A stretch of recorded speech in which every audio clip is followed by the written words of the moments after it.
Topic चल रहा था। आज हम इनहेरिटेंस के अंदर जो इसका नेक्स्ट टाइप है that is multi level inheritance, वो हम डिस्कस करेंगे। What is a multi level inheritance? When one class inherits another class, अगर एक क्लास दूसरी क्लास को इनहेरिट कर रही है, which is further inherited by another class, जो किसी और क्लास से इनहेरिट हो रही है, तो it is known as multi level inheritance. तो उसको हम क्या बोलते हैं? Multi level inheritance. For example कि मान लीजिए हम ये ले लेते हैं, इसमें ए बी सी। अब इसमें क्या है, देखो जैसे सी जो क्लास है ये बी से इनहेरिट हो रही है, बी जो है वो ए से इनहेरिट हो रही है। तो जो ऐसा कंसेप्ट होगा उसको हम क्या बोलेंगे? Multi level inheritance. या इसको आप ऐसे भी कह सकते हो, जो ए है वो बी को जो है अपनी सर्विस दे रहा है, बी क्या कर रहा है? सी को अपनी सर्विस दे रहा है। तो it is the type of multi level inheritance. Inheritance is transitive, so the last derived class acquire all the members of all its base classes। Inheritance में क्या होता है, जो सबसे हमारी लास्ट वाली क्लास होती है, जो सबसे लास्ट वाली जो हमारी डिराइव्ड क्लास होती है, वो क्या करती है? Acquire all the members of all it's base class. जो इससे ऊपर की जितनी भी बेस क्लास हैं उनके मेंबर्स को वो क्या कर लेगा? असेस कर लेगा। तो इसको एक सिंपल से एग्जांपल से हम इसको क्लियर करते हैं। इसमें देखिए ये वही वाला एग्जांपल है जो हमने कल डिस्कस किया था। एक आपने इसमें क्या किया? क्लास ली, क्लास का नाम क्या है? एनिमल। इसमें देखिए पब्लिकली एक मेंबर फंक्शन हमने इसमें यूज किया, ईट। इस फंक्शन के अंदर आपने क्या प्रिंट करवा दिया? ईटिंग। यानी कि एक मेंबर फंक्शन तो हमारा ये वाला हो गया, एक क्लास हमारी ये हो गई एनिमल वाली, तो ये सबसे ऊपर वाली क्लास हो गई हमारी। नेक्स्ट हमारे पास क्लास है डॉग। ये डॉग क्या कर रही है? ये एनिमल क्लास की प्रॉपर्टी को इनहेरिट करेगी। ठीक है, जो आपकी ये डॉग वाली क्लास है, ये डॉग क्लास क्या करेगी? इस एनिमल क्लास की प्रॉपर्टी को इनहेरिट करेगी। तो जिस तरीके से आपने इसमें ईट एक मेंबर फंक्शन लिया है, इसमें आपने क्या किया? एक मेंबर फंक्शन ले लिया आपने बार्क, जिसमें आपने क्या प्रिंट करवा दिया? बार्किंग। ओके, ये हमारी फर्स्ट वाली क्लास ये थी और ये हमारी सेकंड वाली क्लास होगी। ठीक है, अब एक थर्ड क्लास हमारे पास आती है, क्लास बेबी डॉग। ये जो बेबी डॉग वाली क्लास है ये क्या करेगी? ये जो हमारी डॉग वाली क्लास है जो भी हमने ऊपर बनाई थी, ये इसकी प्रॉपर्टी को क्या करेगी? इनहेरिट करेगी। तो ये कौन सी क्लास हो जाएगी हमारे पास? ये तीसरी क्लास हो जाएगी। इसमें जो हमने मेंबर फंक्शन लिया वो मेंबर फंक्शन हमारे पास कौन सा है? वीप, जिसमें हमने क्या प्रिंट करवाया? वीपिंग। ठीक है, जैसे हमने क्या प्रिंट करवाया? वीपिंग हमने प्रिंट करवाया। तो ये कंसेप्ट होता है आपके पास मल्टी लेवल इनहेरिटेंस का, कि जिसमें आपके पास एक क्लास सी क्लास है, ये बी की प्रॉपर्टी को इनहेरिट कर रही है, बी जो है वो ए की प्रॉपर्टी को इनहेरिट कर रही है। जब ऐसा कंसेप्ट, तो उसके लिए हम कौन सा इनहेरिटेंस यूज करेंगे? Multi level inheritance. ठीक है, फॉर एग्जांपल इसको मैं ऐसे भी आपको समझा सकता हूं आपके पास, कि जैसे एक क्लास हो जाएगी आपके पास ग्रैंडफादर,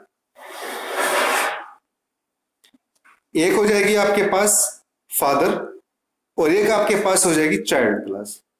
तो जो चाइल्ड है वो क्या कर रहा है? फादर की प्रॉपर्टी को इनहेरिट कर रहा है और ग्रैंडफादर की प्रॉपर्टी को भी इनहेरिट कर रहा है। ठीक है, तो जो बीच वाली क्लास होती है, जो ये बीच वाली हमारी क्लास है, इसको हम क्या बोलेंगे?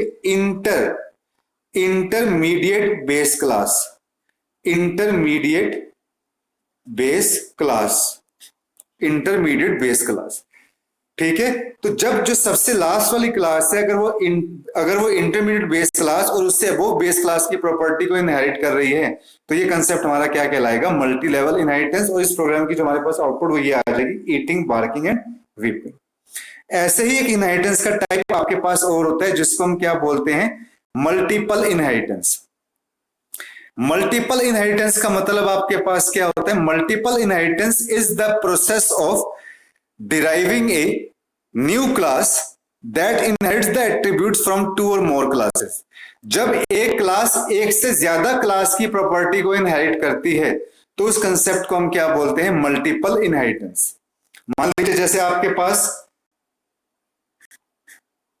एक क्लास हो गई ए, एक क्लास हो गई आपके पास बी, और एक क्लास हो गई आपके पास सी।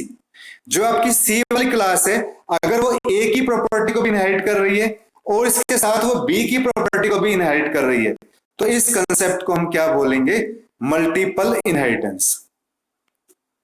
ठीक है। अब इसका भी एक एग्जांपल हम देख लेते हैं कि जैसे हमने यहाँ पे एक क्लास यूज की, एक क्लास ए।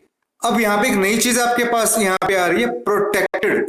देखिए इससे पहले हमने क्या क्या डिस्कस किया था? प्राइवेट और पब्लिक डिस्कस किया था। अब एक कंसेप्ट आता है आपके पास प्रोटेक्टेड। प्रोटेक्टेड का जो एक कंसेप्ट है, ये किसमें हम यूज करते हैं? इनहेरिटेंस के केस के अंदर यूज करते हैं। अब आपके माइंड में ये क्वेश्चन आएगा कि जब बाकी के केस में हम प्राइवेट हम यूज कर रहे हैं, तो इस केस में प्रोटेक्टेड हम क्यों यूज कर रहे हैं? स्टूडेंट, क्या होता है कि अगर आप डाटा मेंबर इस केस में, इनहेरिटेंस के केस में अगर आप उसको प्राइवेटली लेते हैं आप, तो हम प्राइवेट डाटा मेंबर्स को जो आपकी जो नीचे वाली सब क्लास है उसके अंदर हम असेस नहीं कर सकते उसको। ठीक है। तो इसलिए जो आपकी, अगर ये यहाँ पे प्रोटेक्टेड की जगह प्राइवेट होता, तो प्राइवेट डाटा मेंबर्स को हम दूसरी क्लास के अंदर असेस नहीं कर सकते। तो इसलिए हमने यहाँ पे किसका यूज किया? प्रोटेक्टेड का यूज किया। आगे हमने क्या काम किया? एक ए वेरिएबल लिया जो इंटीजर टाइप का है, गेट अंडरस्कोर ए। ये क्या है? मेंबर फंक्शन है। नाम आप कुछ भी दे सकते हैं स्टूडेंट। अंडरस्कोर हम इसलिए यूज करते हैं ताकि आपके मेंबर फंक्शन के नेम के बीच में स्पेस ना हो। आप या तो इकट्ठे लिख दो, बट आपने स्पेस नहीं देना। ठीक है। तो इसमें आपने क्या काम किया? ए के अंदर आपने क्या काम किया? एन की वैल्यू को स्टोर कर दिया और आपने यहाँ पे फंक्शन को बंद कर दिया। तो एक क्लास तो आपकी ये हो गई। ये वाली जो क्लास है आपके पास, ये पहली बेस क्लास है। ठीक है। फिर एक क्लास आपके पास और भी आती है, बी। जो बी वाली क्लास है, ये आपके पास दूसरी वाली बेस क्लास है।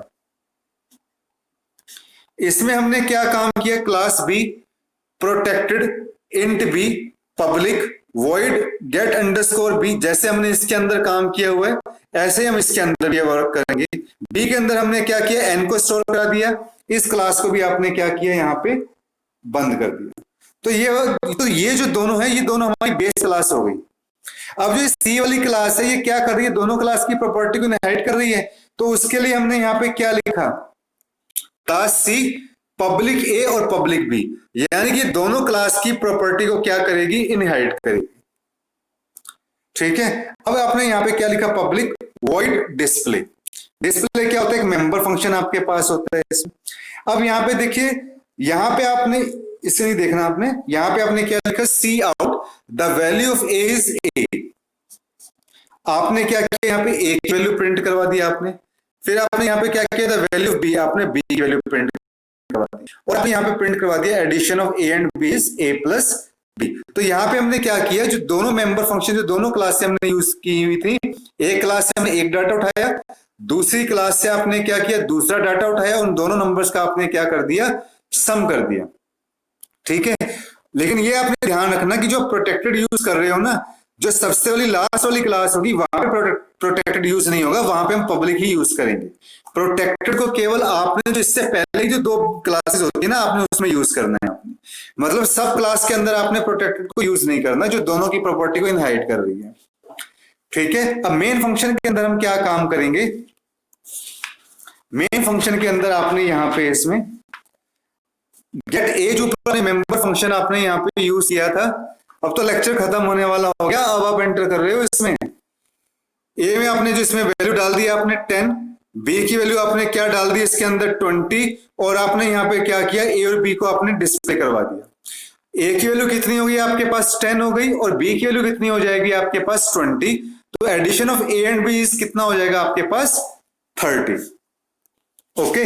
तो एक बार मैं फिर आपको ये बता देता हूं, जो स्टूडेंट्स बाद में आए हैं, इनहेरिटेंस के मैंने आपको कल सिंगल इनहेरिटेंस बताया था। इसके अलावा दो इनहेरिटेंस आज हमने और डिस्कस करे हैं, मल्टी लेवल इनहेरिटेंस।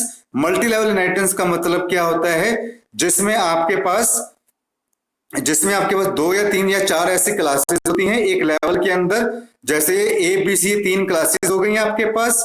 जो सी है वो बी की प्रॉपर्टी को इनहेरिट कर रही है, बी जो है वो ए की प्रॉपर्टी को इनहेरिट कर रही है, तो इसको हम क्या बोलते हैं, मल्टी लेवल इनहेरिटेंस। और ये मैंने इसका एक प्रोग्राम बनाया था सिंपल, जिसमें हमने एक एनिमल क्लास ली, एक क्लास हमने डॉग ली जो एनिमल की प्रॉपर्टी को इनहेरिट कर रही है, एक क्लास ऐसी हमने बेबी डॉग ली जो डॉग की प्रॉपर्टी को इनहेरिट कर रही है। ठीक है, तो इसको हम क्या बोलते हैं, मल्टी लेवल इनहेरिटेंस। ऐसे एक होता है आपके पास मल्टीपल इनहेरिटेंस। मल्टीपल इनहेरिटेंस का मतलब क्या होता है कि जिसमें एक से ज्यादा बेस क्लास होती है लेकिन सब क्लास केवल एक ही होती है। तो जो सब क्लास है वो बेस क्लास की प्रॉपर्टी को इनहेरिट करेगी, तो उस कंसेप्ट को हम क्या बोलते हैं, मल्टीपल इनहेरिटेंस। पेपर के अंदर ना इससे जुड़ा हुआ क्वेश्चन भी आ जाता है, या वाइवा के अंदर वो आपसे पूछ सकते हैं, what is the difference between multiple and multi level inheritance. Okay students, thank you. आज के इस लेक्चर में हम इतना ही डिस्कस करें।